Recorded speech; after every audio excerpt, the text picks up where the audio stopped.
Buonasera e ben ritrovati con il TG Flash di New Sicilia, di seguito i titoli più importanti del pomeriggio. In apertura l'incontro del presidente Schifani in prefettura a Messina con i sindaci della provincia per fare il punto sui lavori volti a fronteggiare i danni provocati dal ciclone Harry, stanziati 4,4 milioni per la Riviera Ionica.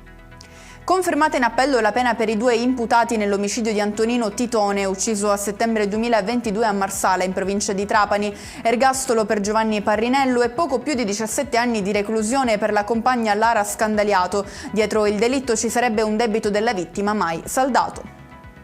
Rimaniamo nel trapanese per la morte di un 17enne investito da un treno. La vittima non si sarebbe accorta del pericolo perché, secondo quanto emerso, sarebbe stato distratto dalla musica ascoltata nelle cuffie.